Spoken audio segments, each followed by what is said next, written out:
Olá pessoal, boa noite.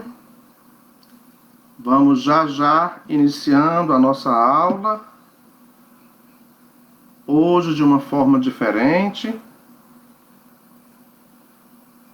Vamos fazer hoje pelo YouTube, pelo Facebook, de uma forma diferente dos demais dias em que a gente apresenta os nossos cursos. Sejam todos bem-vindos.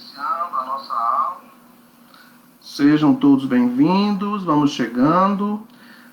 Curso e grupo de estudos, orientação e supervisão profissional. Já nossa turma começa a chegar aqui na sala. Hoje, diferente a nossa aula pelo Facebook, mas na próxima semana a gente retoma pela nossa plataforma habitual. Vamos chegando para a gente já começar a dar um tempinho para os nossos participantes começarem a chegar. Ana Margarida Rio já está na sala. Deixa eu convidar aqui algumas pessoas. Já a turma de orientação e supervisão profissional já chega aqui na sala para a gente começar a nossa aula de hoje. Lembrando que é um curso de formação e um grupo de estudos, né, voltado à orientação e supervisão profissional. Aqui a gente apresenta diversos conteúdos que são interessantes para a prática profissional, independente da atuação e da área onde você esteja. Temos diversos profissionais de diversas áreas participando com a gente, terapeutas ocupacionais, fonoaudiólogos, psicólogos, coordenadores escolares, professores de sala de aula, profissionais do AEE, neuropsicopedagogos, profissionais atuantes nos centros de AEE. Então a gente tem um leque bem diversificado de profissionais participando desse curso, né? Um dos nossos cursos online. Já, enquanto os demais vão chegando aqui na sala, a gente vai começar a mostrar os nossos cursos que estão acontecendo desde janeiro, de um projeto que a gente iniciou ainda em 2020, quando começou o movimento da pandemia. A gente trouxe aí diversos cursos de formação e agora estamos com um grupo de estudos, que é esse dessa aula de hoje, que começou em janeiro, com um encontro mensal e vai até junho. Nesse intervalo entre uma aula e outra, qualquer dúvida relativa às práticas profissionais que nossos participantes tenham, né, pode chegar até eles, é só me chamar lá no WhatsApp, mandar áudio, mandar mensagens, que eu darei as orientações de acordo com as situações que forem necessárias serem orientadas, tá? Bom, provavelmente eu não vou aparecer, a minha imagem não vai aparecer por enquanto, porque eu vou colocar aqui os nossos slides para que vocês possam acompanhar. Já temos aí 17 participantes na sala, então vou ver aqui como eu coloco os nossos material para a gente compartilhar com vocês. Deixa eu localizar aqui.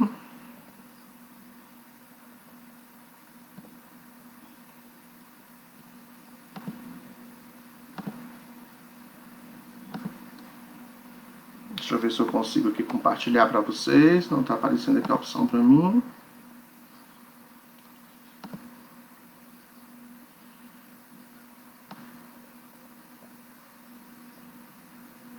Só um minutinho que eu estou tentando colocar aqui para vocês. Compartilhamento. Vamos localizar aqui que não estou localizando a opção.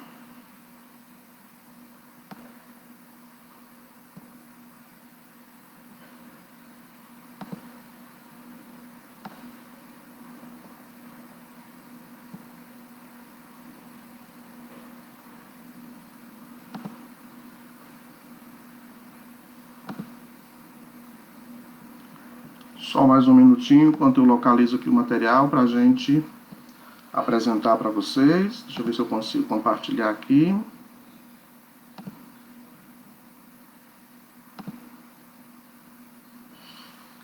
Deixa eu ver se aparece para vocês esses slides. plataforma nova, a gente fica meio perdido. Deixa eu ver se eu consigo aqui. Não estou conseguindo compartilhar.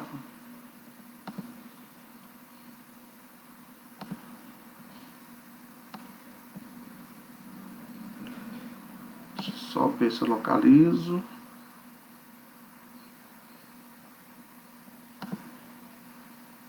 Não está dando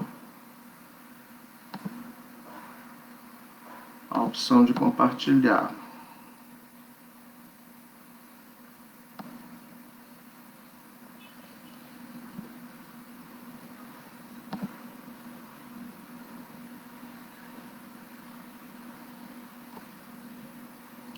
Só mais um minutinho, já já a gente consegue fazer para vocês aqui.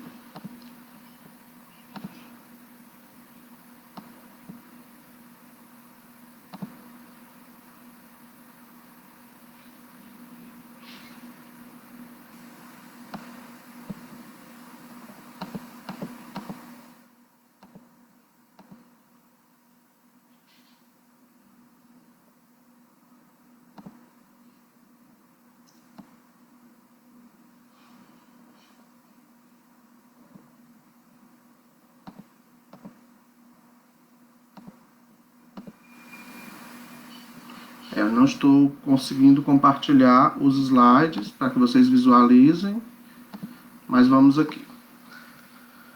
Bom, vamos tentar fazer essa apresentação mesmo sem o compartilhamento aqui dos slides, mas daqui a pouco eu compartilho aí nos grupos todo esse material que a gente está usando aqui com vocês, para que vocês possam fazer leitura e de repente auxiliar aí nas práticas de trabalho de vocês. Bom, a maioria das pessoas que estão no curso me conhece, eu sou o professor Wilson Cândido.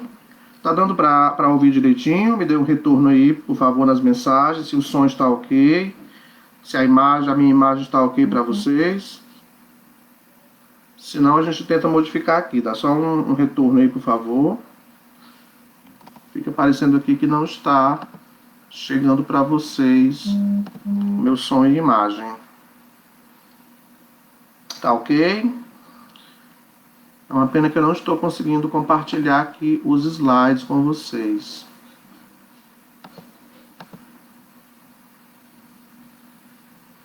O som tá ok, né? Bom, se eu mexer aqui na plataforma, fica ok para vocês ainda a minha imagem e som? Tudo certo aí? Deixa eu ver aqui se tá tudo ok aqui.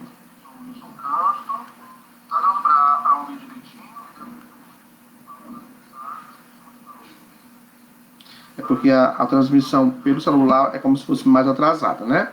Bom, vamos lá. A gente está com alguns cursos de formação acontecendo desde janeiro, né? Já tivemos um curso de neurociências, já tivemos um curso todo voltado aí ao entendimento do cérebro, nessas questões significativas para a compreensão do processo de aprender. Iniciamos também em janeiro esse curso de orientação e supervisão profissional. Deixa eu minimizar aqui para a gente conseguir localizar melhor. Peraí.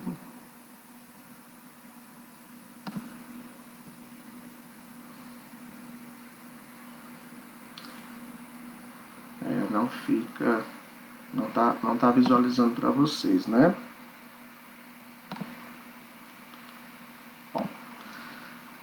Iniciamos esse curso de orientação e supervisão profissional em janeiro, e aí trouxemos inicialmente para discussão nesse curso a temática legislação, especialmente no tocante a situações voltadas ao processo de inclusão da pessoa com deficiência, que é ainda um grande desafio para todos nós, né?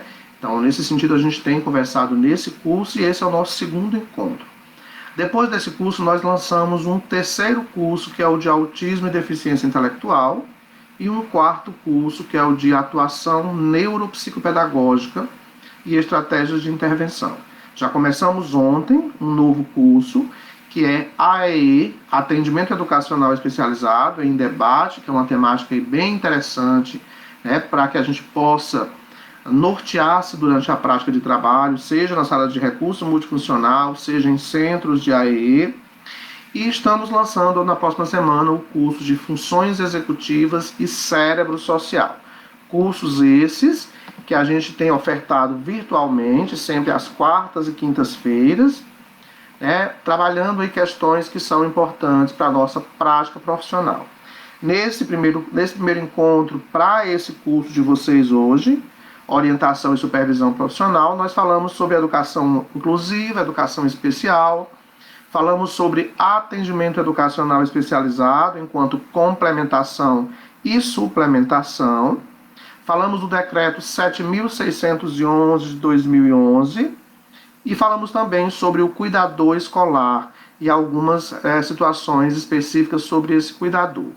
Falamos sobre o decreto 10.502, né, de 2020, que é aquele decreto que possivelmente iria mudar a Política Nacional de Educação Especial na perspectiva da educação inclusiva, mas que felizmente ele foi barrado, porque seria aí um grande retrocesso, um grande atraso, né, ou retorno a situações atrasadas que a gente já superou ao longo das últimas décadas. E falamos sobre um protocolo importante para o trabalho do profissional do atendimento, seja em qualquer esfera, atendimento clínico, atendimento institucional, né, seja no contexto da educação inclusiva ou em outros contextos de trabalho. A gente falou nesse primeiro encontro, em janeiro, que foi sobre a anamnese social, ou um termo que algumas pessoas costumam chamar na educação, entrevista familiar. Mostramos a importância dessa anamnese, mostramos a importância dessa coleta de informações relativas a toda a história anterior desse aluno, desse paciente, até o momento em que ele chega para você, a partir de um encaminhamento, a partir de uma queixa familiar, a partir de uma orientação médica ou escolar, independente de onde parta esse encaminhamento, ele chega até o profissional para o início ou busca por esse início de atendimento, e esse início começa, né, com esse processo de investigação da história anterior desse sujeito. A anamnese vem de memória, de rememorar situações do passado. E aí, quando a gente tem o atendimento, como eu disse, em qualquer esfera, essa anamnese se faz importante para que a gente entenda toda a história anterior desse sujeito antes de começar o seu processo de avaliação e, posteriormente, iniciar a intervenção propriamente dita. Então, nós falamos da anamnese na aula passada, né, e falamos também da importância do processo de avaliação no tocante à compreensão acerca desse sujeito. Quando a gente fala de anamnese social, entrevista familiar, alguns dados são muito importantes para esse registro. Primeiro, é a descrição por parte da família, por parte da mãe ou do pai, aquele familiar que acompanha essa criança, de toda a história do processo gestacional até o momento de chegada nesse espaço, que agora será o seu espaço de intervenção. Então, ali se vê a composição familiar, quantos filhos tem, todo esse histórico de vida familiar, independente da forma como essa família se constitui, entendendo que a gente hoje não mais se detém a falar apenas de família nuclear, mas de todos os arranjos familiares, que podem ter diversos conceitos sobre o olhar de vários teóricos. E um dos conceitos mais modernos sobre família é grupos de pessoas que se juntam por afinidade, por consanguinidade ou situações similares. Então, toda essa coleta de informação, né, desde o período pré-natal, perinatal e pós-natal, acerca dessa criança, será interrogada por parte de um assistente social ou por parte do profissional que irá intervir junto a essa criança, se não houver essa equipe agregada enquanto organização de trabalho. Então, ali se observa todas essas questões relativas a essa compreensão acerca do histórico desse sujeito, as suas etapas de desenvolvimento global, onde há, por parte do familiar ou do responsável, relatos de atrasos ou não, do tempo em que algumas dessas conquistas aconteceram, as características desse sujeito enquanto desenvolvimento psicomotor, sociabilidade, afetividade, os relacionamentos nos contextos familiares e sociais, antecedentes históricos de doenças, de transtornos, de deficiências, tanto na família quanto durante esse processo de desenvolvimento da criança. E uma pergunta é muito importante nesse processo de condução dessa entrevista junto à família. Quais são as expectativas que essa família tem acerca do desenvolvimento desse sujeito? O que essa família espera do atendimento? Quais são os anseios da família em relação a isso? É muito interessante essa pergunta, porque a gente tem o hábito de pensar a intervenção junto à pessoa com deficiência sempre voltada à questão da escola, do aprender a ler e escrever e de situações similares. E uma das questões mais marcantes que vem dessa pergunta quando se está junto da família é uma preocupação com a autonomia desse sujeito. É quase unânime a resposta que os grupos familiares dão quando se faz essa pergunta. Qual a expectativa que você tem para o desenvolvimento do seu filho? E as famílias, no geral, respondem que se torne independente, que se torne sociável, que aprendam a se virar sozinho, porque a preocupação, muitas vezes, é não saber como será a vida desse sujeito posterior a outros acontecimentos que vão acontecendo aí ao longo da vida. Então, é uma questão interessante que também é registrado durante esse momento da anamnese social ou entrevista familiar. E aí se pergunta também sobre atendimento já realizado, sobre escolas por onde ele passou, como ele se relaciona com os colegas nesse contexto de inclusão escolar, como é a recepção desse sujeito nesses espaços, como se dá a vida social, enquanto participação da família, levando esse sujeito para esferas de socialização, porque a gente fala de inclusão, mas a inclusão não se dá apenas no contexto escolar. Ela acontece em casa, ela acontece nos grupos familiares, ela acontece nos grupos menores de convivência da criança e em todo o contexto social. Estou falando criança, mas transitando aí pela adolescência e vida adulta. Então, tudo isso é perguntado, é interrogado durante a anamnese como uma forma de se entender como acontece tudo isso enquanto situação. E uma pergunta interessante, de onde partiu o interesse por buscar essa avaliação, essa consulta, essa anamnese para se intervir junto a esse sujeito? Se foi uma queixa escolar, se foi uma queixa da própria família que entendeu a necessidade de buscar por esse serviço, se foi um encaminhamento médico. Então é interessante saber para que se entenda de onde partiu essa situação, e assim possa haver mais tarde um feedback desse profissional que vai atender junto com aquele que encaminhou, fazendo aí as trocas necessárias. É muito comum quando se está em centros de AEE ou em salas de recurso multifuncional que você saiba de onde veio ou por quem foi encaminhado esse aluno, para que assim você possa fazer parcerias com outras áreas profissionais. Porque a pedagogia ou os serviços pedagógicos que se faz, complementar e suplementar no atendimento educacional especializado, eles não acontecem isolados. Eles precisam de parcerias, eles precisam de continuidade de estimulação em outras áreas, para que assim outras etapas importantes desse neurodesenvolvimento possam acontecer. Tudo isso são situações que se coletam durante o processo de entrevista familiar ou anamnese, Durante esse processo de intervenção, junto à família, já começa-se a pensar também na possibilidade de interagir com essa criança ou de buscar por situações que são importantes para o processo de intervenção com essa criança. Concluiu-se a anamnese, entendeu-se todo o processo do caminho que se chegou, que se percorreu até chegar ao processo de entrevista para uma avaliação. Agora é a hora de pensar nessa criança, nesse adolescente ou nesse adulto propriamente dito, no processo de intervenção. Então, antes de pensar em situações para estimulação, a gente vai identificar, esse é o protocolo natural, a anamnese, entrevista com a criança no contexto de avaliação, mas uma avaliação considerada sondagem.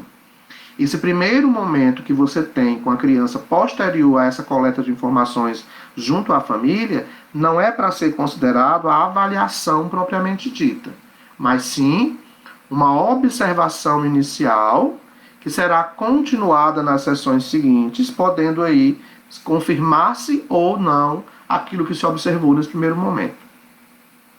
Esse primeiro momento entre o profissional e a criança, para o processo inicial da avaliação propriamente dita, ele é um momento de conquista, de criação de vínculo, de interação com a criança, com o adolescente ou com o adulto. Daí a gente tem aquelas questões de perguntas comuns.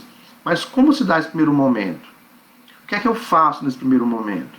Eu costumo orientar que esse primeiro momento tem que ser o mais natural possível, o mais espontâneo possível, deixando a criança à vontade, deixando o adolescente à vontade, para que você possa observar como ele funciona dessa forma e aí identificar algumas questões que podem ser o seu insight, né, para esse momento de conversa, observando questões que são importantes. E aí a ferramenta mais utilizada e a mais funcional para esses momentos é o recurso lúdico, é o recurso material, é o jogo, ou especificamente em situações onde já se vem observado nesse sujeito uma predileção ou interesse por algum recurso, ou alguma atividade, ou algum assunto, começa-se por esse ponto, tá? É sempre interessante observar essa avaliação de uma forma acolhedora, aqui já não é mais com a família, mas sim com a criança, de uma forma natural, acolhedora, para que ela se sinta também à vontade para deixar fluir naturalmente tudo aquilo que pode ser apresentado por ela, seja verbal ou não verbal, enquanto situações que merecem por parte do observador um registro para situações futuras. Então, vamos lá para esse momento de avaliação. Devem ser utilizados recursos lúdicos como ferramenta auxiliar nesse processo avaliativo. É sempre importante ter atenção para o excesso de estímulos nesse local de avaliação. Ao se dirigir à criança ou adolescente, perguntar de forma clara e natural, para que não haja confusão de interpretação. Observar sempre se a queixa que trouxe o sujeito até você, ela é real ou não. Nem sempre a queixa de encaminhamento, ela se confirma posterior à avaliação com esse aluno, com esse aprendente ou com esse paciente. Às vezes a queixa, ela se desfaz porque você descobre outras questões mais relativas do que aquilo que se pensou inicialmente como possibilidade para essa busca. Daí a gente não pode se contaminar com algumas falas, deixando claro que você vai registrar o que foi que trouxe a criança até você, mas você vai ter um olhar de observação mais apurado para identificar outras coisas. Por isso que uma avaliação com esse aprendente, com esse aluno, com esse paciente, ela não se conclui em um primeiro encontro.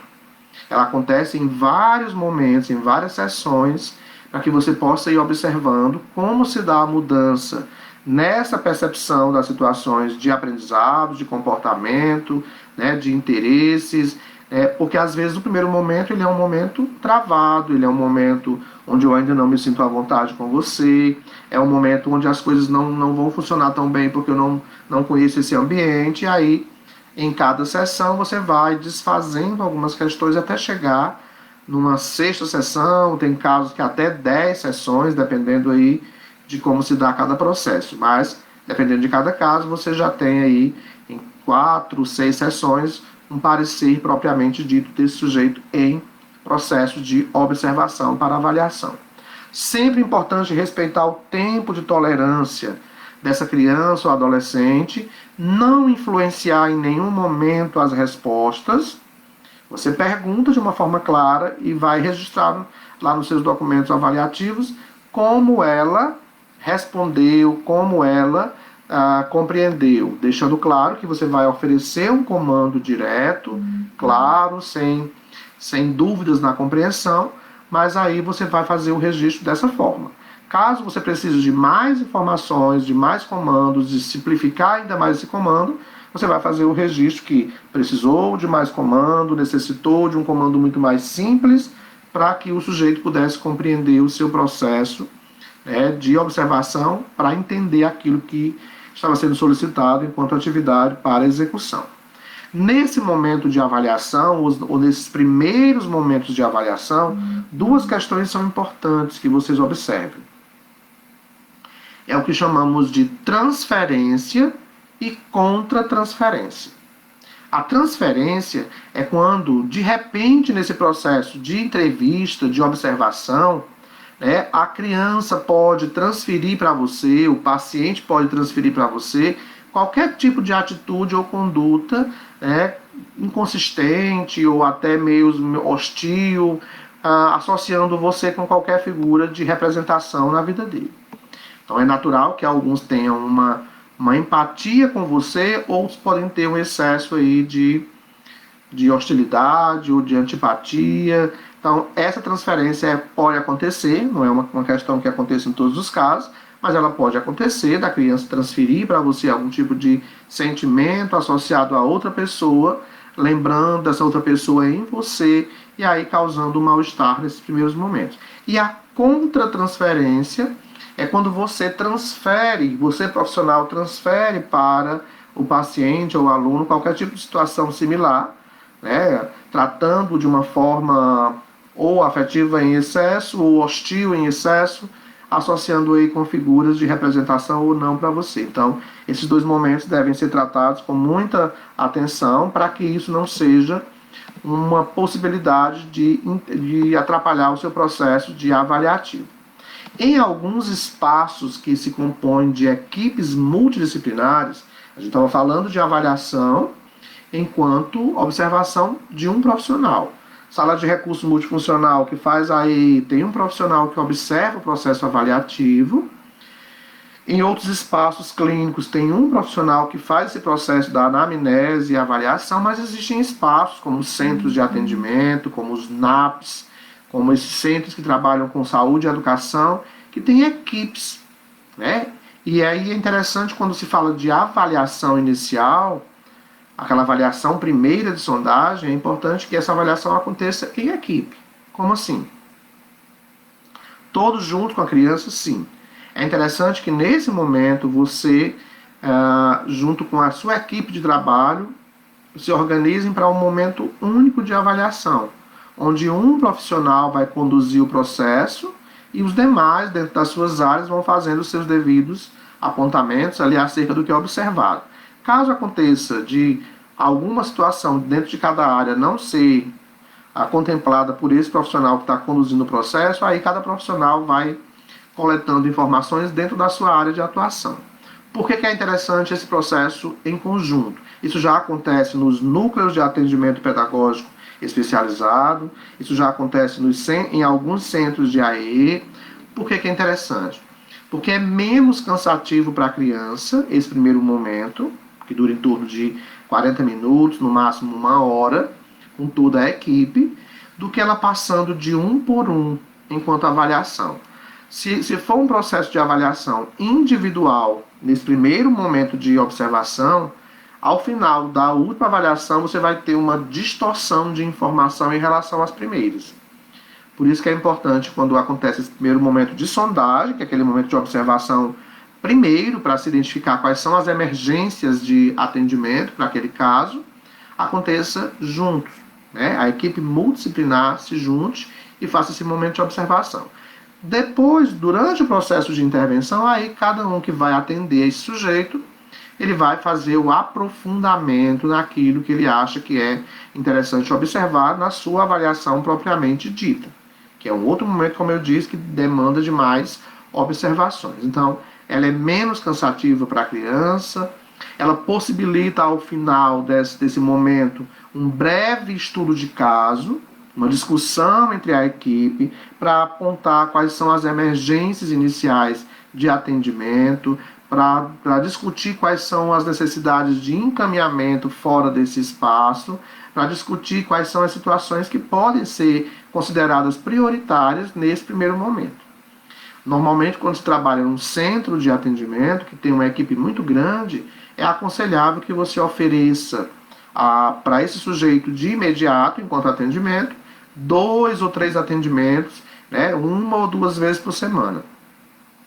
Mesmo que a família ache que é necessário ele ter todos os atendimentos, porque ali existe uma equipe grande de atendimento, ainda assim não é aconselhável, porque é cansativo, uma manhã inteira de atendimento, é exaustivo para a criança, para o adolescente ou para o adulto, e isso não traz grandes benefícios. Por isso que se faz interessante esse breve estudo de caso quando existe uma equipe de trabalho, né, multidisciplinar, que, no mesmo espaço, como centros de atendimento, que é natural que exista mais de um profissional, o pedagogo, o terapeuta, o psicólogo, o fonoaudiólogo, dependendo aí das composições de cada espaço, né, enquanto centro de atendimento.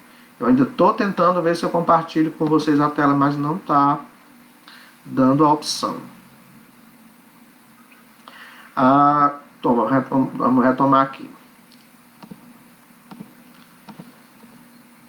Algumas questões são importantes durante a avaliação, mesmo que seja uma avaliação multidisciplinar, uma avaliação individual por área, é sempre importante observar quais são os níveis de compreensão desse paciente ou desse aluno sobre ele, que é o que a gente vai chamar lá nos estudos da psiquiatria de orientação autopsíquica.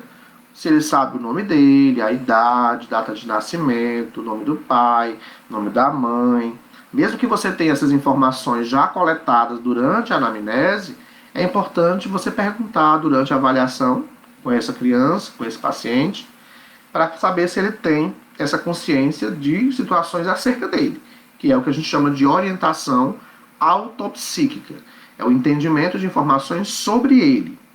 Depois você pergunta questões aí das orientações alopsíquicas, que é ligada a espaço, tempo, contextos de vida social, né, são as situações de compreensão do mundo. Mas aí demanda de cada quadro demanda aí uma compreensão diferente. Então, o primeiro ponto a se observar, a se registrar nessa avaliação, são os dados de identificação, que são coletados durante a anamnese, mas que você vai confirmar se aquele paciente ou aquele aluno tem consciência dessas informações. Saber o que é que trouxe ele até você. Perguntar para ele se ele sabe o que trouxe ele até esse momento junto de você. É importante observar isso, porque muitas vezes ele nem sabe o que está fazendo ali, ou sabe de uma forma equivocada até. E aí se começa a observar outras questões. Uma delas de muito interessante é o esquema corporal. Como é que eu vou fazer essa observação do esquema corporal? Mas eu não tenho material para avaliar o esquema corporal. O próprio paciente, o próprio aluno é o esquema corporal. A identificação de partes do corpo nele, no outro, na figura, compreensão de partes grandes, amplas e finas, as funções dessas partes do corpo, noções de lateralidade, noções de direcionalidade. Tudo isso dentro do contexto do esquema corporal. E é interessante tudo isso para ele saber, você saber se ele tem compreensão sobre isso. Com que mão ele escreve, com que mão ele está escrevendo. Tudo isso pode acontecer de uma forma natural, sem parecer que a criança está sob investigação. É um momento de conversa que pode acontecer informalmente. Se naquele momento, aquela avaliação, né, essas perguntas forem colocadas de uma forma muito questionadoras, até intimida, retrai, e aí deixa de fluir de forma natural e acaba saindo resultados que talvez não sejam os resultados reais, né? Outro ponto interessante durante o processo de avaliação é a compreensão dessa criança, desse paciente, desse aluno, acerca de associação e discriminação de letras, cores, formas geométricas, tamanho, peso, número, quantidade, seriação, a sequência das letras, dos números. E aí você vê o interesse, a participação, a iniciativa, a organização lógica das ideias, a forma de raciocínio lógico, se ele tem uma fluência natural no seu processo de fala, se tem coerência no seu discurso, se ele tem um discurso claro, se ele tem um discurso com uma ordem lógica. Tudo isso é observado. Estou falando de uma forma ampla, onde você tem contemplado o terapeuta ocupacional, o fonoaudiólogo, o psicólogo, o pedagogo, o psicomotricista, cada dentro dessas falas que eu estou colocando, vão observar coisas diferentes. né? O psicólogo vai observar questões comportamentais, como ele interage com a equipe, se é receptivo ou não, os comportamentos que ele apresenta nesse momento, como foi as suas expressões frente a algumas investidas. Tem criança que é mais hostil, que é resistente, que é negativista, que é intolerante, que perde a paciência com facilidade. Tudo isso é observado. Quando a gente pergunta, eu digo isso por uma larga experiência de avaliação, por mais de 20 anos e trabalhando em equipe. Normalmente eu conduzia o processo de avaliação, né? Quem está aí na sala sabe que trabalhou comigo. Eu já fazia esse processo de avaliação e era muito prático essa forma de avaliar. Enquanto eu perguntava e a criança respondia, o fono já observava a forma como ele falava, como ele se comunicava, se ele tinha trocas, omissões, distorções durante a fala. E aí ele queria confirmar isso durante a escrita, já solicitava também que a criança escrevesse, e aí se observava tudo isso. E aí, durante todo esse processo, a gente já observa a coordenação motora fina, a postura durante o sentar e executar uma atividade qualquer. Então, se escreve, já está dentro do processo de leitura e escrita, como é que está essa questão da grafomotricidade, aí o pedagogo já tem um olhar diferente. Então, todas as áreas dentro de uma equipe multidisciplinar podem coletar informações a partir de um único olhar. Uma única atividade é suficiente para se dar um cenário de observação por todas as áreas. Por isso que não precisa dessa questão aí muito individualizada, porque é muito cansativo quando se tem vários momentos de avaliação em um mesmo dia. E sendo em equipe, como eu disse, avaliação multidisciplinar, já dá para você trabalhar questões mais pontuais e menos exaustivo para a criança. E até para a equipe que fica mais integrada durante essa troca de informação acerca daquele paciente ou aluno que chegou até você, tá? Todos esses slides que eu não estou conseguindo compartilhar com vocês aqui, eu vou enviar para o grupo daqui a pouquinho, tá? Um outro ponto muito importante que é observado durante o processo de avaliação é o funcionamento executivo. Como se dá esse funcionamento executivo? Todo esse funcionamento executivo se observa dentro do processo de observação. Aquela criança que tem um déficit atencional, que se dispersa com facilidade, que perde o foco daquilo que está sendo trabalhado com muita rapidez, né, que tem uma tendência natural a se distrair com alguns elementos distratores. Isso está dentro do funcionamento executivo. Como se dá a capacidade dela de resolver uma situação, um problema simples durante o processo de avaliação, como ela planeja mentalmente as suas estratégias, como ela resolve isso, como se dá a capacidade de controle inibitório dela, como é que ela freia alguns comportamentos, ela perde a paciência com facilidade, ela se frustra com rapidez, como é que se dá esse processo com ela?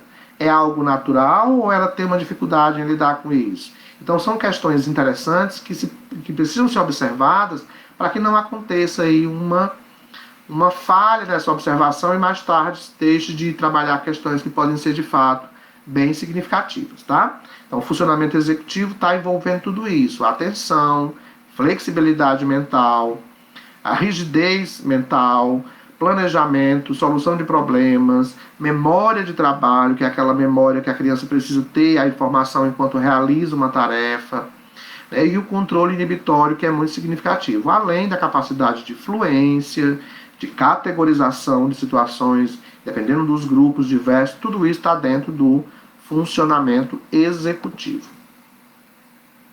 Outra questão observada durante a avaliação é o comportamento, como eu acabei de citar. Ela se cansa com facilidade, ela perde o foco com facilidade. Depois que a criança perdeu o foco atencional, perdeu o interesse pela atividade, não adianta mais forçar, porque se você força, vai sair um resultado avaliativo inadequado. Portanto, esse primeiro momento, se você observar essa questão, inclusive será situação para se registrar. A criança, depois de um certo tempo de observação durante as atividades avaliativas, perdeu o interesse, desmotivou-se, já quis sair da sala, mostrando que sua tolerância é diminuta em relação a um tempo maior, frente a atividades que demandem aí esforço mental produtivo, um prolongamento qualquer, especialmente atividades que são voltadas a questões escolares. Elas podem não ser muito funcionais, né? Mara Brito, na escolha do mediador escolar, a mãe tem direito de estar presente? Não entendi a pergunta, Mara. Na escolha do mediador escolar, em que sentido está falando? A gente está falando do processo de avaliação, propriamente dito, para a intervenção no atendimento, que seria esse mediador escolar que você está colocando, aquele em sala de aula. Aí é uma outra questão já, eu não entendi bem a pergunta. Se você puder refazer, eu respondo para você, tá? Vamos aqui para mais um ponto interessante da avaliação. E finalizando esse processo da avaliação, você vai ter aí a oportunidade de observar, tanto com a família como com a própria criança, como está o seu desenvolvimento de habilidades no tocante à autonomia para uma vida independente, que é o que a gente vai chamar, lá dentro dos conceitos das deficiências, de prejuízo das habilidades adaptativas ou condutas adaptativas, que são aqueles elementos que nos dá a capacidade de ser socialmente, né, no contexto domiciliar e em outros espaços, autônomo, independente. Então, esse sujeito se faz interessante enquanto observação nesse processo para se trabalhar outras questões ou encaminhar para outras áreas que são importantes para se observar como terapeuta ocupacional que vai trabalhar aí, propriamente dito, o processo de atividade da vida diária enquanto situações para uma vida independente. Wellington, a pergunta da Mara, eu acho que é sobre cuidador escolar. Eu não entendi, mas aqui a gente não está falando do cuidador ainda.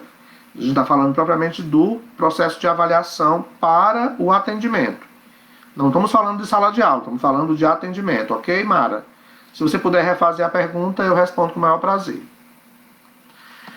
Bom, fechando esse momento da avaliação, ainda dentro desse processo, como eu disse, o profissional da fono vai observar a linguagem, a comunicação oral e escrita, as distorções que podem ser percebidas ou não, trocas, omissões. O profissional da pedagogia vai observar as questões pedagógicas, interpretação textual, raciocínio lógico-matemático. O terapeuta ocupacional vai observar as questões sensoriais, perceptuais, que são extremamente importantes para o processo de aprendizado. Aqui a gente está fazendo uma salada de situações do processo de avaliação, que praticamente todas elas são contempladas em todas as fichas de avaliação.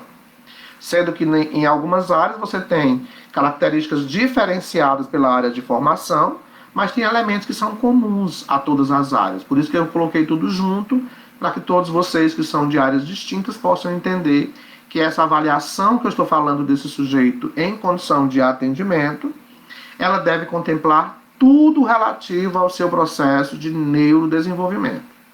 Desde a identificação até todo o momento que vai percorrer aí a sua vida de desenvolvimento neuropsicomotor, tá? A Marlene está perguntando como atuar no consultório com autistas de 5 anos que têm dificuldades em fazer atividades sozinho. Sempre quer usar a minha mão para ajudar a fazer as atividades. Marlene, aí é uma outra questão que não é bem o momento, mas eu vou te responder. Primeiro, como você está iniciando o processo, você vai criar caminhos para mostrar outras formas de fazer a atividade. Mas aí, mais uma vez, pegando o gancho aqui da anamnese da avaliação, você tem que se reportar à família para ver como acontece isso no contexto domiciliar, para que você não tenha uma conduta e a família tenha outra, porque de repente em casa todos fazem por ele o tempo inteiro. E aí é importante observar se essa situação é apenas durante o atendimento ou se ela acontece na escola ou acontece no contexto domiciliar, porque não vai adiantar você trabalhar outros caminhos para essa atividade acontecer se a família faz o tempo inteiro segurando na mão dele, ou ele recorre à família dessa forma e ela atende de acordo com a necessidade dele. Não só isso, como também em todo lugar. Pronto, então você respondeu. Em casa também pede ajuda. E aí o trabalho que você vai fazer nesse contexto de intervir, lógico que está no início do atendimento, para que ele encontre outros caminhos de execução fazendo uso da própria mão, também vai ser uma informação que você vai dar à família para que ela possa fazer isso também nos contextos domiciliares. Porque uma grande dificuldade que a gente tem nesse sentido aí, que é uma pergunta, inclusive, que se faz à família durante a anamnese: como seu filho se comunica? Ela vai dizer: ele fala, ele não consegue falar, ele aponta, ele pega a minha mão para pegar as coisas. Então, eu costumo dizer assim: se você familiar não agir de uma forma, até brinco e digo assim, sendo um pouco ruim de vez em quando, no sentido de deixar que o outro encontre caminhos para se comunicar, você vai criando hábitos inadequados que mais tarde, de acordo com o avançar da idade, serão difíceis de serem tirados. Tá? Alguns comportamentos durante o processo de intervenção que você considera extremamente inadequado já deve começar a acontecer o quanto antes. Porque se você deixa acontecer durante 3, 4, 5 sessões, para tirar depois torna-se um pouco mais difícil. Por isso tem que ter já esse olhar de pontuar de uma forma que seja, que não seja tão hostil, para não parecer que a criança vai criar uma relação ruim com você, mas já pontuando, oferecendo outros caminhos, de uma forma lúdica, divertida, para que haja possibilidades aí de outros ganhos. Porque se você deixa acontecer, vai se tornar mais tarde difícil de ser modificado. Com relação à fala, a gente vai ter aí 40% dos autistas que não falam, 25% falavam e deixaram de falar, mas a gente não tem que ficar focado nesse contexto de fala. Eu repito muito isso para as famílias. Não se preocupem com a fala. Se a criança vier a falar, ótimo, ela vai fazer fono e a fono vai estimular essa fala. Mas a preocupação que se deve ter com relação a autistas, e aí já deve ser colocado logo de início nesse processo de avaliação, não é com a fala, é com a comunicação. O que eu quero é que essa criança venha a se comunicar. A questão não é que ela fale, a questão é que ela se comunique. Como é que ela se comunica?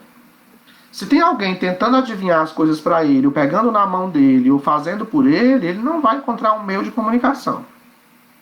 Essa é uma questão importante. Por isso que criar estratégias não é fazer pela criança. Isso é uma fala que eu vou estender para diversas situações. Por exemplo, quem trabalha como cuidador, que a gente sabe que legalmente não tem ainda um perfil profissional, não existe formação específica para essa categoria de trabalho. Esse cuidador, que a gente falou na primeira aula, ele está no espaço escolar e ele vai ser orientado pela gestão escolar, desde que entenda sobre educação inclusiva. Ele vai ser orientado pelo profissional do atendimento educacional especializado, enquanto condutas de trabalho junto a qualquer criança que ele venha a assistir. Mas a regra-chave para esse cuidador, isso se aplica à família, isso se aplica a quem faz atendimento. Não é fazer pela criança, é fazer com a criança. E quando eu digo fazer com a criança, eu estou dizendo fazer com ela, estimulando para que ela venha a fazer sozinho. O papel de quem intervém, de quem auxilia, não é substituir o outro, mas é auxiliar esse outro para que esse outro se torne independente de você. Essa fala que eu estou colocando, ela é muito preocupante, porque a gente tem criado em algumas crianças, especialmente com autismo, uma dependência excessiva desse profissional. Porque está ali o tempo inteiro praticamente dando a comida na boca, pegando na mão para fazer a atividade, levando ao banheiro e fazendo tudo pela criança, tira da criança a oportunidade de ser autônomo. O que a gente está defendendo com todo o processo de intervenção é a funcionalidade de um sujeito. Tudo que se faz no processo de atendimento, seja ele pedagógico, fonoaudiológico, psicológico, psicomotor, terapêutico, é ofertar estímulos que vão garantir aquisições importantes para que a vida funcional do sujeito aconteça. Se o cuidador pega na comida e bota na boca dele, ele nunca vai pegar na colher para comer. Se em casa, aí respondendo de novo a pergunta que a colega fez, se em casa tem alguém pegando na mão dele para tudo que ele vai fazer, ele vai achar que na escola, que no atendimento ele vai fazer do mesmo jeito. Então essas perguntas, essas questões aí, elas já devem ser colocadas durante o processo de entrevista familiar ou de anamnese, devem ser observadas durante o processo de avaliação, que é a nossa pauta de aula, para que o processo de intervenção aconteça em cima disso. E intervenção não é apenas o atendimento junto desse sujeito, mas é o atendimento orientando a família a continuar esse trabalho da forma mais funcional possível. Marlene está perguntando se deve trabalhar a coordenação motora. Pensei em rasgar papel com ele para iniciar e pedir para a mãe fazer isso em casa também. Não só papel, como massa de modelar, areia divertida, diversos recursos que são importantes nesse contexto da estimulação da motricidade fina, ok? Vamos voltar aqui para a nossa continuidade. Então falamos de anamnese, de entrevista familiar, das informações que são importantes de serem coletadas durante o processo de avaliação, e aí chegamos num ponto que é muito difícil para alguns profissionais. Eu digo difícil porque eu vivenciei experiências de muitas dificuldades com alguns profissionais no tocante à elaboração do chamado relatório. Existem diversos tipos de relatórios diferentes. Existe naquela avaliação inicial, que eu chamo de sondagem, existe um pequeno relatório daquele momento. Nesse pequeno relatório, você não vai dizer o fulano de tal, o paciente ou o aluno é. Você vai dizer que ele apresentou-se com aquelas dificuldades. Quando eu digo apresentou-se, eu estou falando daquele momento em particular. Quando você faz uma avaliação que dura várias sessões e você vai concluir a avaliação, aí você vai dizer o fulano de tal, durante todo o processo de avaliação, demonstrou dificuldades nessas áreas e capacidades nessas áreas. Então, essas expressões do relatório, ela é bem interessante, porque o relatório é um documento que faz parte da sua prática de trabalho constantemente, seja no atendimento, seja para registro do prontuário da parte daquele paciente ou aluno, seja para encaminhamento externo, encaminhamento interno, seja para busca de um auxílio qualquer, de um benefício, junto de outros documentos importantes. Então esse relatório ele é um documento técnico que vai transitar por todos os espaços, por onde esse sujeito possa ir buscar por qualquer direito, por qualquer atendimento dentro das condições que ele se apresenta, tá? Então eu pontuei aqui alguns termos que são interessantes, por exemplo, com relação à avaliação inicial. Aluno, paciente, criança, aprendente, seja lá o nome que a gente dê, apresentou-se durante a sondagem, ou durante a avaliação inicial, ou durante o processo inicial de avaliação, dessa forma. E aí, quando você vai falar de dificuldades quanto ao desenvolvimento, você vai dizer observou-se, percebeu-se, evidenciou-se, e descreve quais são as situações que você está falando enquanto neurodesenvolvimento. Você vai falar de tudo, daqueles tópicos da sua avaliação. Alguém perguntou aqui se eu tenho uma ficha de avaliação para encaminhar. Olha só. Mesmo que alguns tópicos das avaliações de todas as categorias sejam similares, existe uma ficha específica do terapeuta, uma ficha específica do fonoaudiólogo, uma ficha do psicólogo, uma ficha do assistente social, uma ficha do psicomotricista, do pedagogo, do neuropsicopedagogo, do psicopedagogo. Então, dependendo da área de atuação, são fichas de avaliação distintas. Por mais que alguns elementos se repitam de uma ficha para outra, você vai ter muitos elementos na sua ficha que são particulares da sua formação profissional. Diversos elementos de uma ficha fonoaudiológica não vão aparecer em outras fichas. Por mais que na minha ficha de avaliação terapêutica ocupacional eu diga a criança se comunica bem, ela fala, não se percebeu nenhum prejuízo de fala, eu estou falando como terapeuta. Mas essa fala que eu estou dizendo que não está prejudicada, sob o olhar do fonoaudiólogo, ele pode encontrar várias questões que são muito particulares da área dele. Tá?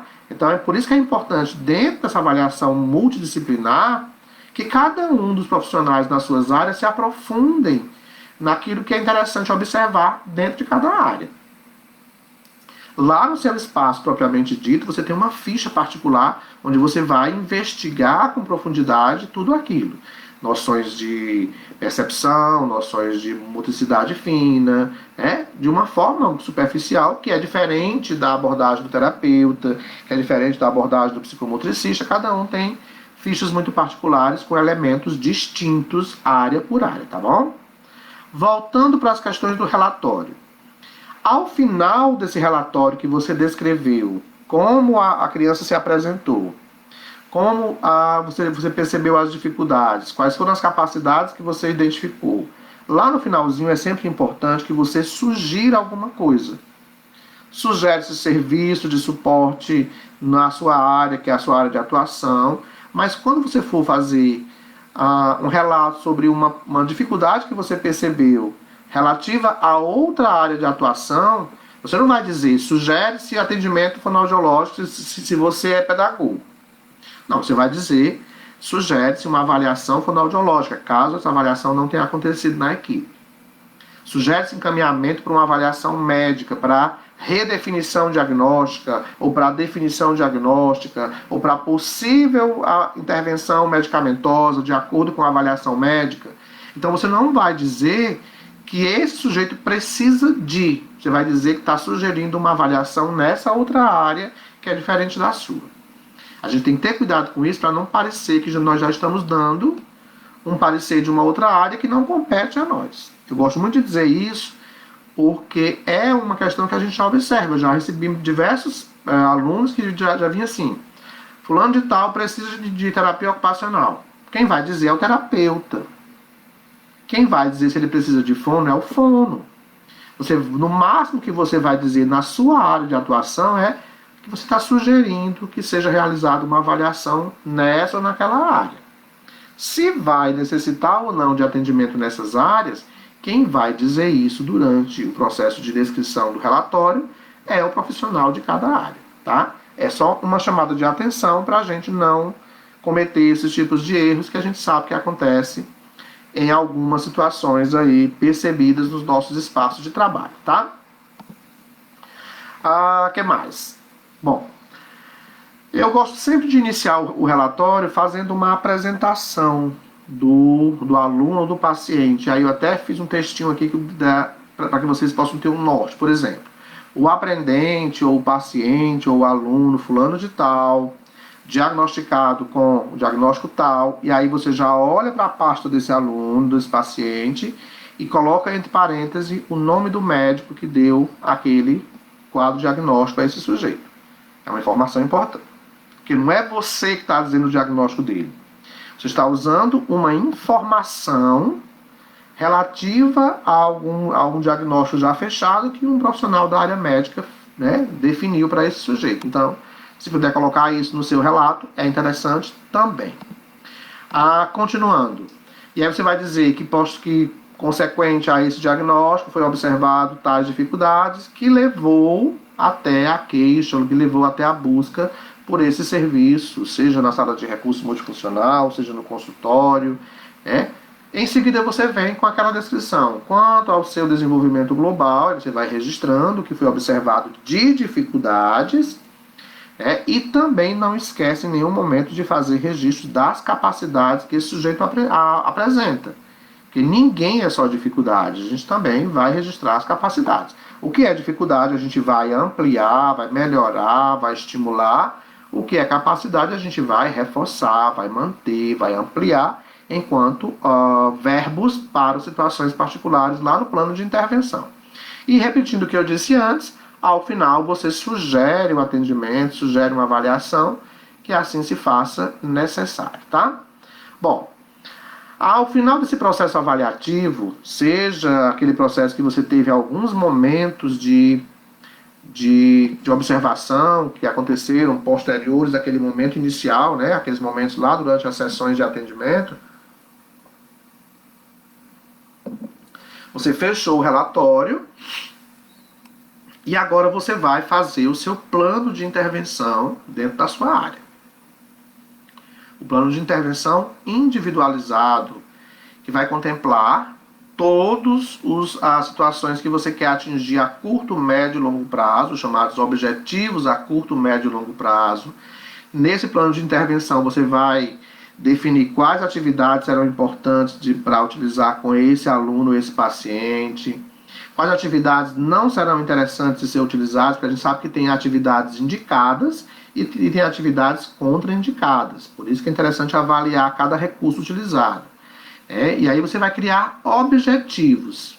Por exemplo, se você percebeu que ele tem uma dificuldade na discriminação de letras, aí você vai estimular a associação e a discriminação de letras para o processo de leitura e escrita. Eu até fiz aqui um gráficozinho de algumas dificuldades para a gente pensar em verbos, que aí ainda existem algumas dificuldades por parte de alguns profissionais nessa criação dos objetivos para atender aquelas situações posterior ao processo de avaliação. Então vamos ver aqui algumas dicas interessantes. Por exemplo, aqui a gente tem uma situação que é facilmente disperso. O que a gente pensaria, por exemplo, enquanto objetivo para atender a essa dificuldade de ser disperso?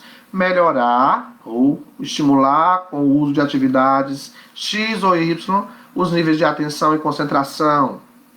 Dificuldades na interação social, que é muito comum a gente perceber nas crianças com autismo. Promover socialização ou criar estratégias socializadoras. E aí eu trago um ponto muito discutido nos espaços de atendimento, especialmente no AEE, né, seja na sala de recurso ou em centros de AEE, que é o atendimento individual ou atendimento em dupla ou em grupo. Quando a gente fala de consultório, normalmente é individual. Mas dependendo de cada situação que você queira trabalhar, socialização, compartilhamento, trocas, a mediação junto de outras situações, faz interessante também trabalhar em dupla ou até em trio.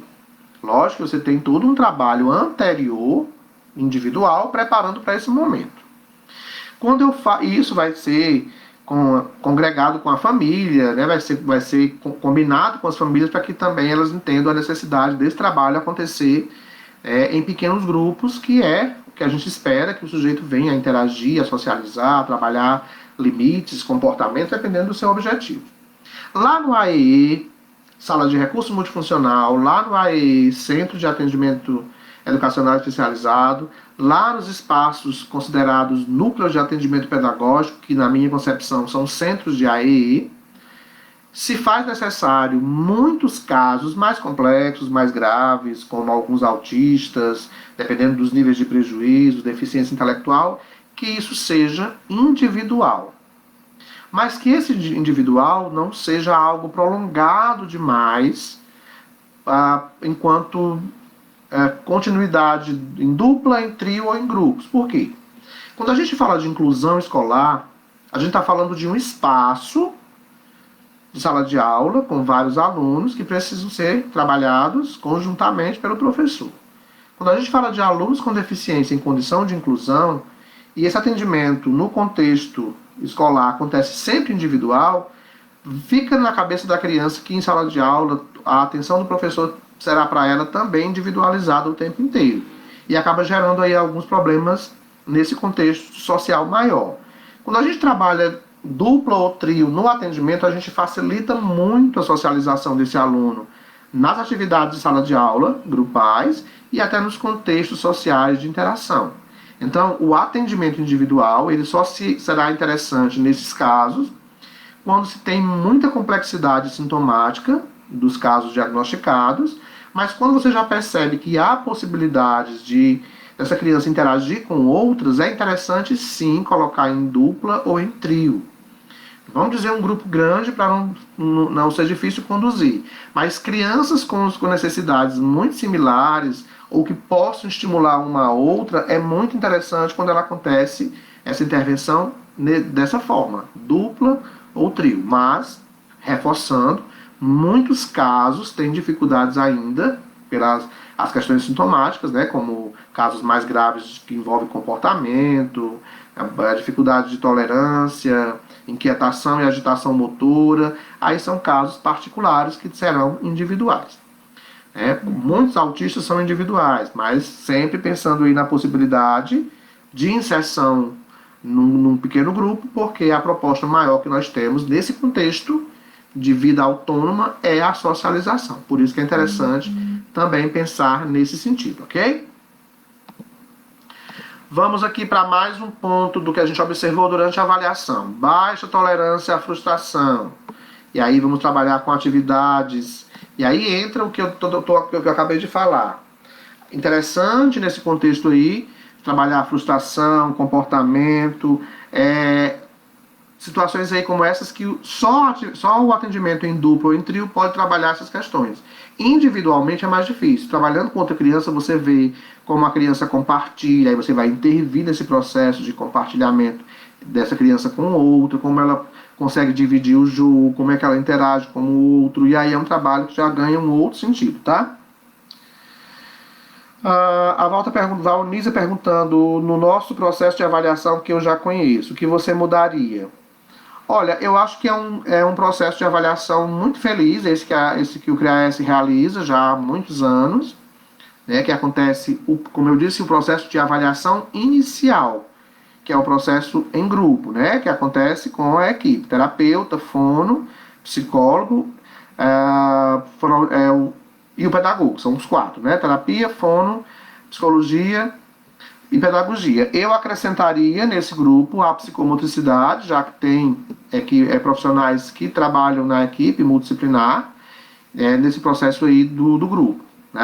Ampliaria mais o grupo, para que pudesse ser observado outras questões e não individualizado. Mas, ao mesmo tempo, a avaliação do profissional da psicomotricidade também é uma avaliação muito diferenciada, onde precisa que a criança saia da mesa, faça movimentos mais amplos, aí também é preciso se pensar se é interessante ou não nesse momento.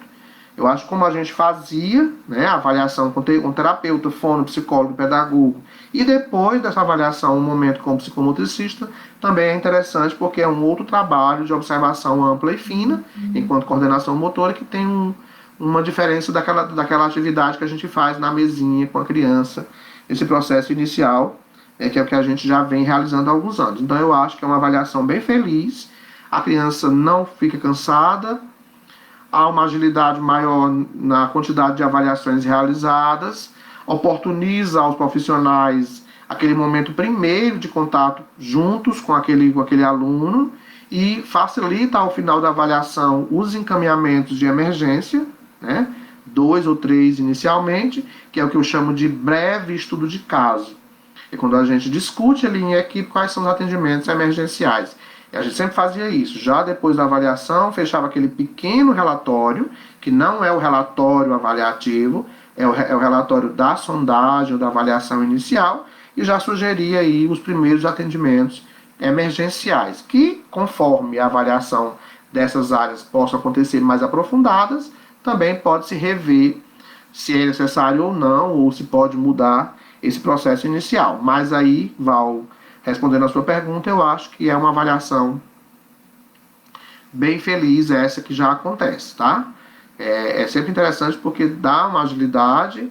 Essa mesma questão eu acho que acontece nos núcleos de atendimento, que a Ana Margarida trabalha.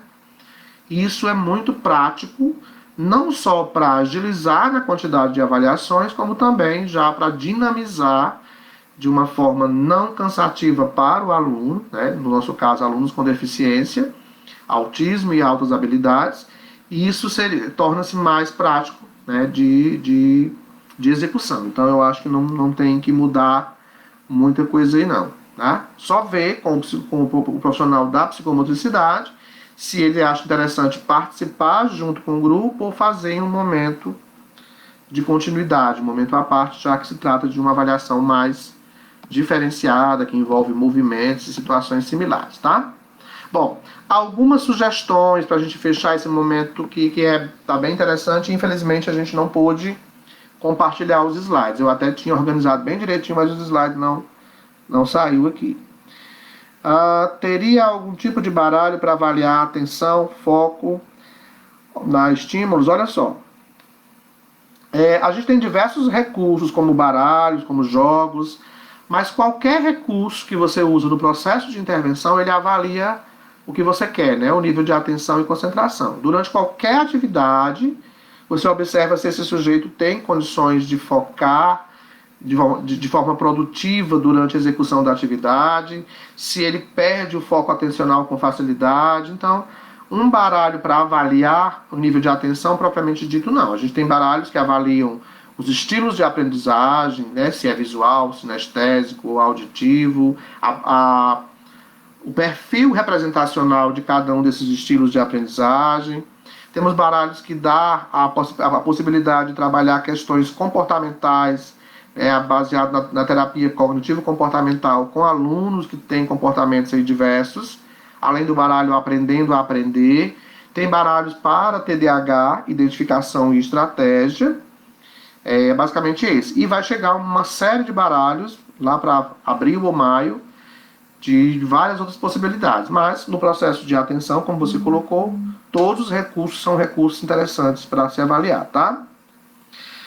Josileide está perguntando se posso usar o termo porta, não entendi. Porta em seus documentos o laudo médico contendo o seguinte CID. Pode, sim. E aí é um termo interessante, Josileide. Portar, que a gente usava muito para a pessoa com deficiência, né? Portador não é a pessoa com deficiência. Portador é alguém que carrega junto de si alguma coisa que pode deixar de portar ou não em qualquer situação, né? Em qualquer momento. Então pode sim. Pode dizer que junto da parte de documentos, ou junto do material de encaminhamento, ou ele porta sim um documento confirmando o seu quadro diagnóstico de acordo com a descrição do neuropediatra ou do psiquiatra de quem quer que tenha feito o diagnóstico. Pode sim. Essa palavra portar, nesse sentido, ela cabe bem.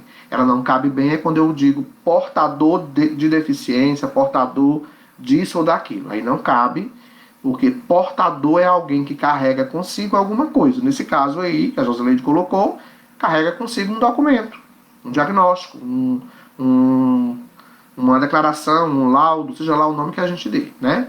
No tocante a quem tem deficiência, ele não é portador de deficiência. Ele é pessoa com deficiência. Porque ele não vai deixar essa deficiência em algum lugar, deixando de portar, de carregar com ele, né? Mas nesse sentido, Josileide, pode sim, sem nenhum problema, tá? Bom, algumas sugestões interessantes enquanto orientação para o processo aí de intervenção junto à família, junto ao paciente, ao aluno, ou até mesmo nos processos de atendimento propriamente dito. É sempre importante procurar informações sobre o aluno, conversando com a família, né, conhecendo as condições de vida da família, que é o que já se faz durante o processo de entrevista familiar, de anamnese, seja lá o nome que a gente utiliza. Normalmente a gente usa anamnese, mas já em alguns locais, como salas de recurso multifuncional, tem-se as orientações que se deve usar a palavra entrevista familiar. Na verdade, a anamnese é entrevista familiar, é a mesma coisa, né? Pronto, a Val já respondeu aqui que eles já fazem também, né? Outra sugestão interessante: encare a deficiência como a dificuldade que esse sujeito traz e não como uma incapacidade. Trate-o de maneira natural, não adotando atitudes superprotetoras. E se aplica, inclusive, para orientações que você vai dar à família e vai dar também ao professor. Não tire a oportunidade de qualquer pessoa com deficiência de usar com ela expressões como ouvir, ver, olhar, andar, observar, pensar. Cada um faz isso do seu jeito, mas é importante respeitar o uso disso. Para o professor de sala de aula, esclarecer os demais alunos é sempre uma necessidade sobre aquela dificuldade que a criança apresenta, né? Não conceder privilégios, criar ferramentas acessíveis, mas não dar privilégios no sentido de achar que porque tem uma dificuldade eu vou fazer tudo por ele. Ter limites, como se dá limites aos demais, compreendendo as dificuldades que cada um traz, né? Ofereça as mesmas oportunidades que esse sujeito tem e também considere seu rendimento em relação às suas aptidões. É interessante essa questão de se considerar os rendimentos, as capacidades do sujeito dele com ele mesmo enquanto elemento de comparação, para que você não pense que é uma situação que merece atenção comparar esse aluno com qualquer deficiência, esse paciente com qualquer deficiência com uma outra pessoa que não tenha a deficiência. Se a gente fizer essa comparação, cria-se uma situação aí de negativa em relação à possibilidade de desenvolvimento, porque não se compara nem um filho com o outro. Imagine uma pessoa com deficiência com alguém que não tem deficiência. A comparação tem que ser: você chegou aqui assim, você agora está assim. É para comparar ele com ele mesmo enquanto processo de desenvolvimento, e não com alguém que não tem dificuldades similares às dele.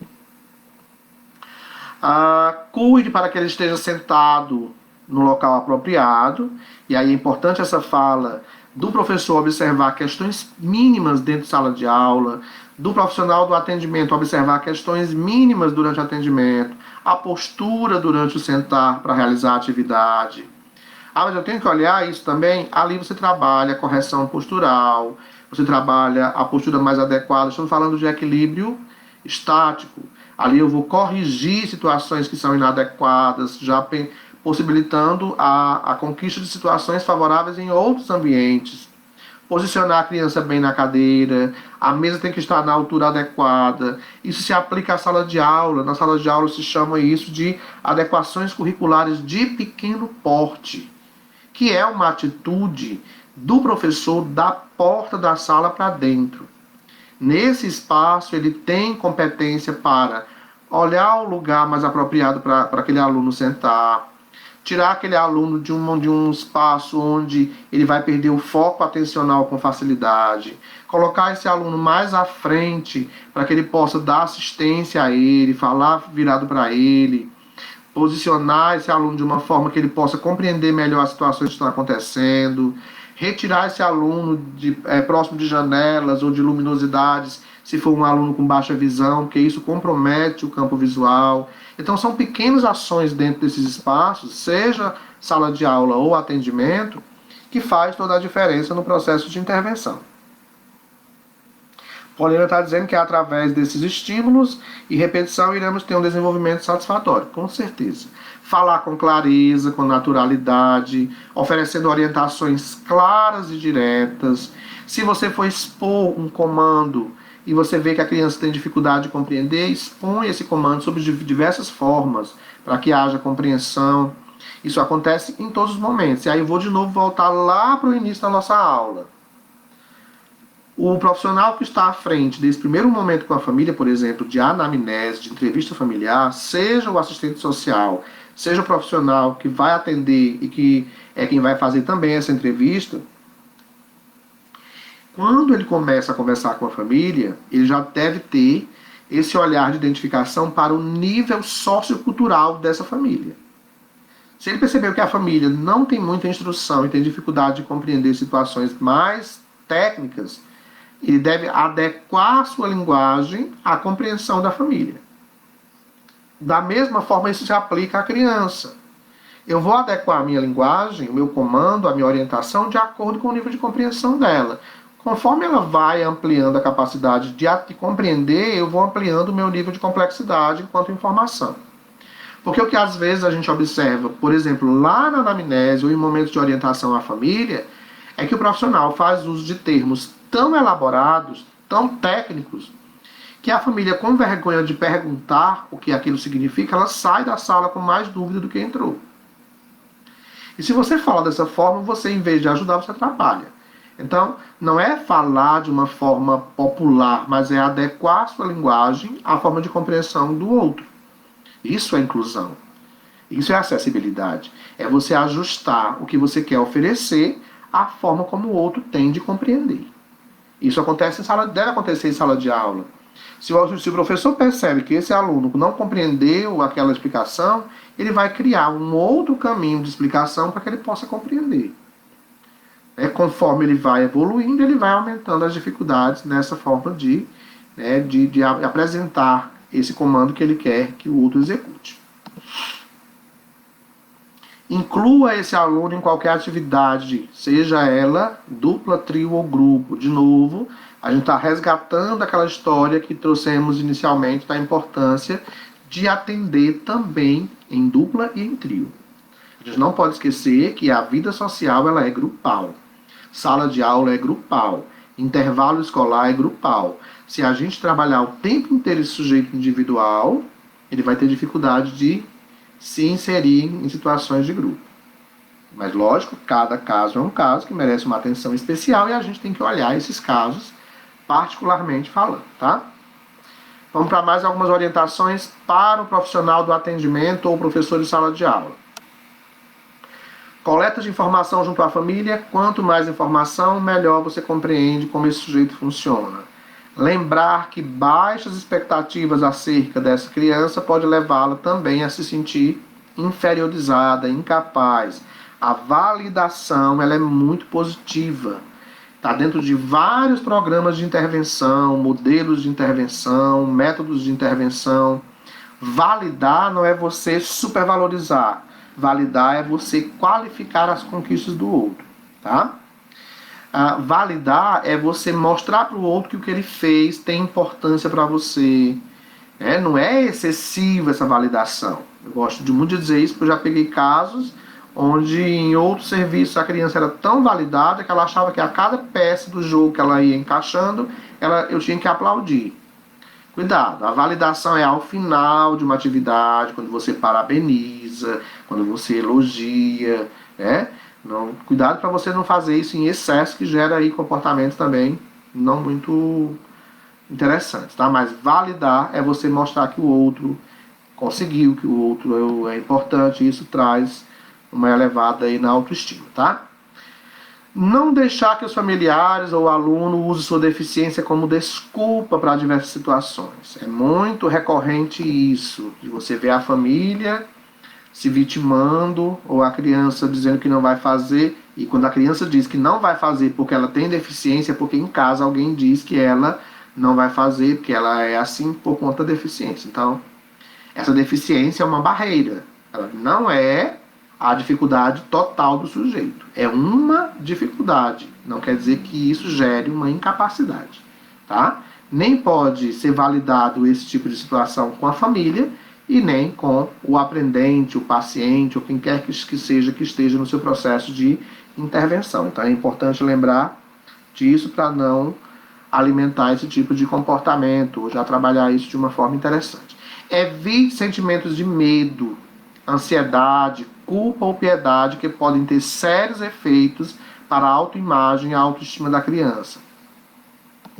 Isso é tão interessante porque de tanto a criança ouvir em contextos sociais, em contextos familiares, que ela não sabe, que ela não pode, que ela não consegue, ela realmente internaliza essa dificuldade como sendo algo natural dela. Eu já tive casos onde a criança diz isso, mas eu não sei, tio, isso, eu não sei, porque eu sou isso, eu sou aquilo. Aí eu dizia assim, mas quem disse que você não sabe? Minha mãe diz que eu não sei, que eu sou especial. E acaba gerando aí esse uso inadequado do ser especial e da internalização de que há ali uma incapacidade, quando na realidade a gente sabe que existem dificuldades e não incapacidades, tá? Essa compreensão deve ser trabalhada com a família e deve ser trabalhada com a criança. E aí, em todos os espaços. A psicologia faz muito bem esse trabalho. A gente pode fazer isso em todos os espaços para que a criança se sinta importante, se sinta capaz. Quando a gente valida, a gente desfaz, inclusive, essa sensação de incapacidade. Eu consegui fazer isso, consegui, vai conseguir muito mais. Vamos tentar de novo. E aí é um trabalho que você faz gradativamente, e isso vai sendo ampliado enquanto autoestima por parte desse sujeito. Considerar que os alunos com qualquer necessidade educacional especializada poderão usar materiais específicos que vão despertar a curiosidade dos colegas de sala de aula. Por exemplo, chegar em sala de aula com cadeira de roda, chegar no próprio atendimento numa atividade em duplo ou em trio, com um objeto qualquer diferente, perguntar se a criança quer mostrar para os colegas aquele objeto, aquela peça que ela usa, se ela quer explicar para eles o que é. Isso até valida, né, um certo sentimento de importância. E quando os outros compreendem aquilo, já muda o cenário, já muda a forma de olhar, até as brincadeiras inadequadas podem não acontecer, né? Moacir está dizendo que com essas aulas na modalidade remota ainda mais se vê essa internalização por parte das famílias de que a criança é incapaz. É verdade. As aulas remotas têm sido para todos nós um grande desafio, inclusive para mim, que oriento profissionais, tem sido muito difícil porque ainda se cobra por parte do profissional um atendimento que a gente sabe que não vai acontecer virtualmente. O que acontece virtualmente é a orientação para a participação da família enquanto processo de continuidade, né? As atividades da vida diária, que é um equipamento de trabalho do terapeuta ocupacional, são importantes para dar autonomia, com certeza. Alimentação, vestuário, né?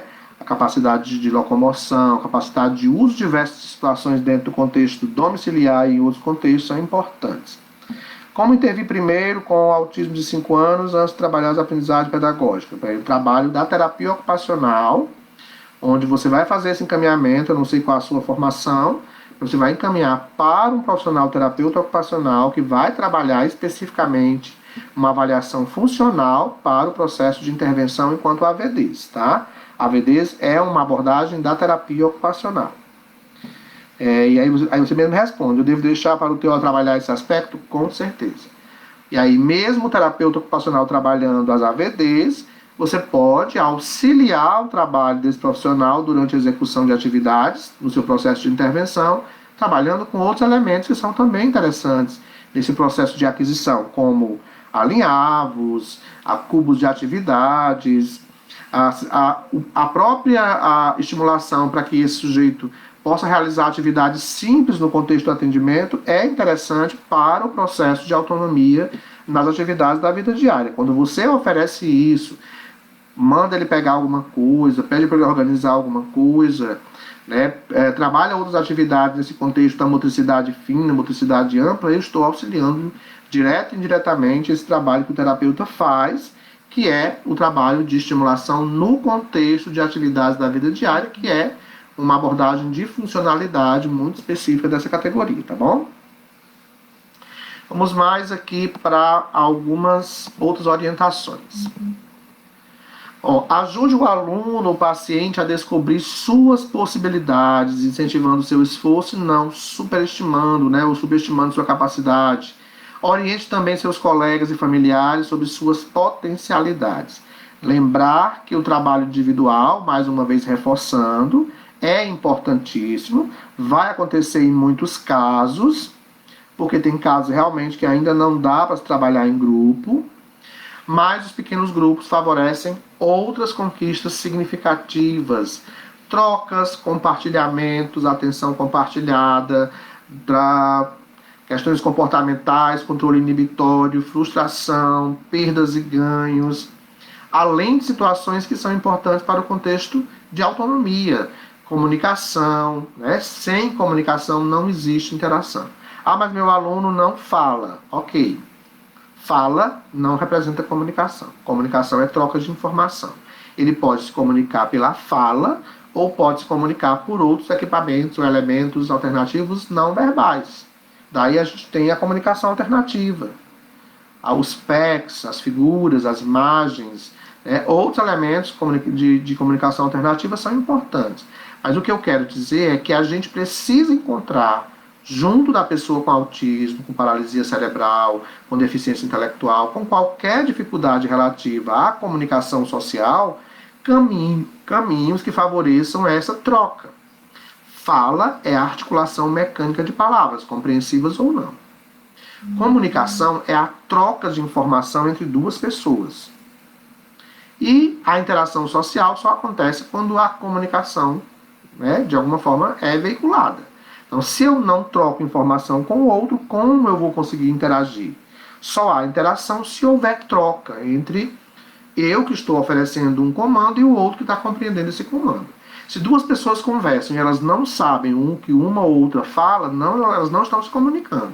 É como alguém que fala inglês e alguém que fala espanhol. Se eu não entendo inglês e o outro não entende espanhol, por mais que a gente fale fluentemente, não vai haver comunicação porque não está tendo troca de informação. Quando eu digo alguma coisa e você entende e vice-versa, aí estamos nos comunicando. Se estamos trocando informação, estamos socializando. A socialização é o que a gente espera para todas as nossas crianças, adolescentes e adultos com qualquer condição de deficiência. Mas para isso eu preciso de um trabalho conjunto. Pedagogia, psicopedagogia, neuropsicopedagogia, terapia ocupacional, fonoaudiologia, psicologia, psicomotricidade, fisioterapia, seja lá o grupo de profissionais que você possa pensar dependendo da necessidade de cada caso, para trabalhar situações particularizadas que, quando congregadas, dão a esse sujeito a capacidade de ser autônomo, independente. Quando eu falo de condutas ou habilidades adaptativas, eu estou falando de todo um arsenal de situações que me tornam um sujeito sociável, independente, que se vira sozinho em qualquer espaço, tá? A Islânia está parabenizando por esses esclarecimentos que serão muito pertinentes com a família e a criança e para nós que estamos desenvolvendo esse trabalho nesse momento tão desafiador. Obrigado, querida. Jailza Ochoa, querida Jailza. Bom, e aí a gente está praticamente chegando ao final desse momento. Infelizmente não consegui mostrar os slides para vocês aqui, até estava tudo ensaiadinho para mostrar. Essa é a primeira vez que eu faço uma aula pelo Facebook. Normalmente a gente faz diretamente pelo YouTube, mas a plataforma que eu utilizo hoje deu um probleminha e talvez só volte a funcionar sábado ou segunda-feira. Mas aí deu certo a gente conversar por aqui. Já estamos há 1h30 conversando, vamos falar mais um pouquinho. Os nossos próximos encontros desse curso, na realidade essa aula é de um curso chamado Grupo de Estudos e Orientação e Supervisão Profissional. A gente tem uns 80 participantes nesse curso, que acontece às quartas-feiras, uma vez por mês, na última quarta-feira do mês. E hoje a gente, infelizmente, teve essa dificuldade com a tecnologia, mas chegamos até vocês via Facebook. Jailza, sorte ter esse rapaz como amigo. Grande inteligência. Obrigado, meu amor. Também amo você. Bom, para aproveitar esses momentos finais, é lógico, vou fazer o meu merchan dos meus livros Autismo Azul e de Todas as Cores, o meu primeiro livro lançado pela Paulinas Editoras, que foi lançado em 2018. Já temos 10.000 exemplares desse livro vendidos em todo o Brasil. É um livro que fala especificamente do autismo em todas as suas apresentações de uma forma clara e extremamente compreensiva por parte de qualquer leitor, tá? Autismo Azul e de Todas as Cores. Ver se eu consigo lá, tô tirando. E o meu segundo livro, que foi lançado agora em dezembro de 2020, Deficiência Intelectual e Síndromes Infantis.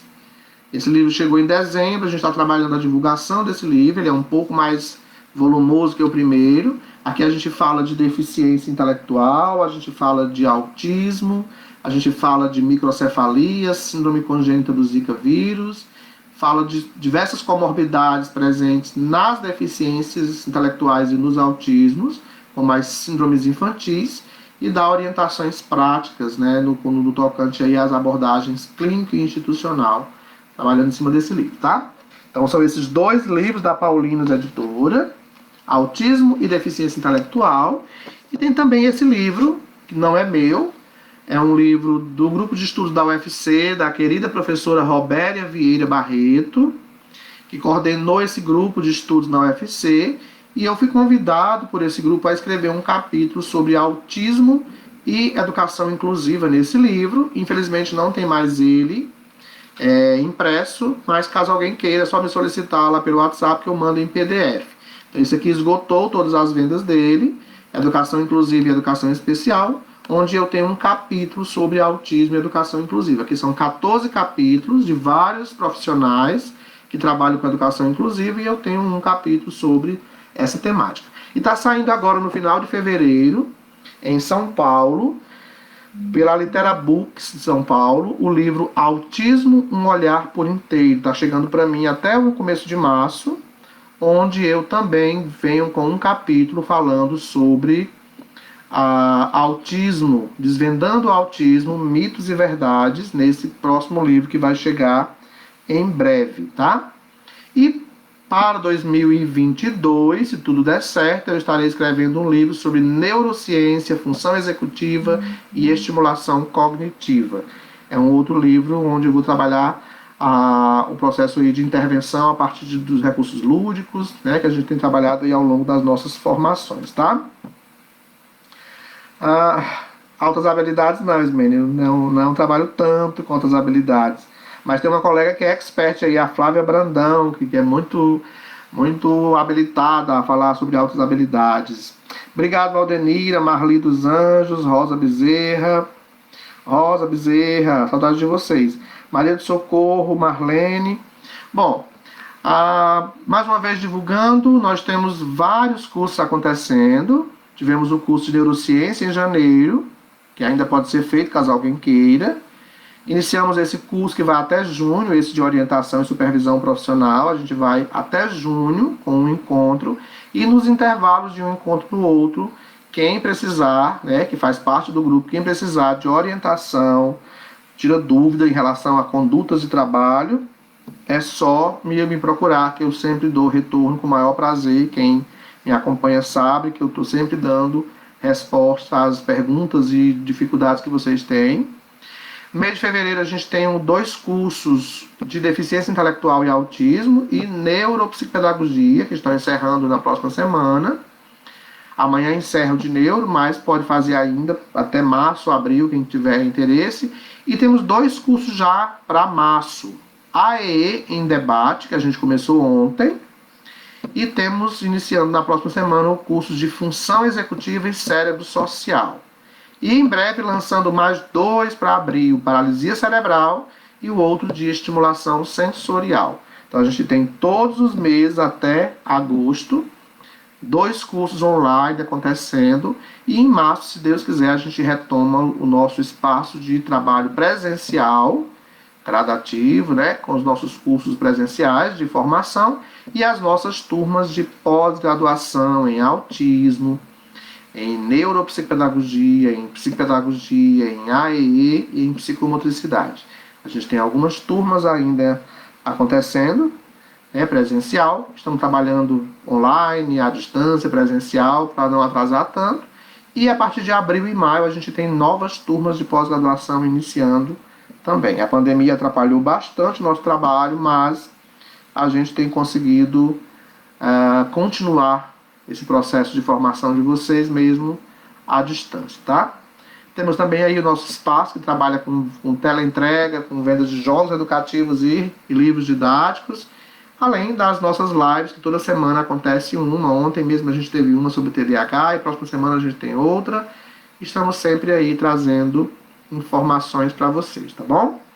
Bom, turma, a gente está chegando ao final desse momento onde a gente falou sobre anamnese, nossa segunda aula do curso de orientação e supervisão profissional. Falamos sobre anamnese ou entrevista familiar. Trouxemos aí alguns detalhes importantes sobre esse protocolo importantíssimo de avaliação inicial do processo de intervenção. Falamos sobre a avaliação enquanto sondagem inicial, enquanto processo contínuo e processual, enquanto atividade contínua e processual. Falamos da importância da avaliação em grupo, multidisciplinar, com a equipe trabalhando a avaliação desse sujeito inicialmente para iniciar também o processo de intervenção a partir das situações emergenciais, e a importância dos relatórios, de alguns termos utilizados enquanto registro para esse relatório e dos breves estudos de caso que a gente faz. O nosso próximo encontro será em março. A gente vai falar sobre estudos de caso, a importância desse momento que a equipe se reúne para estudar, ou o profissional no seu trabalho individual também faz sobre cada um dos seus pacientes ou alunos, trazendo dicas de como organizar, o que é esse estudo de caso, qual a importância dele, acrescentando aí mais alguns assuntos que são importantes discutir. No nosso próximo encontro, já estaremos com a nossa plataforma natural, onde vocês me veem e veem também os slides que eu não consegui mostrar para vocês aqui, tá bom? Muito obrigado pela presença de todos vocês. Envia convite no Face. Olha, não, acho que era para mim não. Segue lá a nossa plataforma no YouTube, Wilson Cândido Braga, se inscreve lá, a gente tem quase 5.000 seguidores no YouTube. Segue nossa plataforma no Instagram, também é só me adicionar lá no Instagram, a gente está fechando quase 15.000 seguidores no Instagram. Aqui no Facebook a gente tem 5.000 pessoas, porque não cabe mais, infelizmente. A quantidade máxima permitida no Facebook são 5.000 pessoas. Vira e mexe, eu estou tirando e colocando alguém, porque já está há muito tempo com 5.000 pessoas.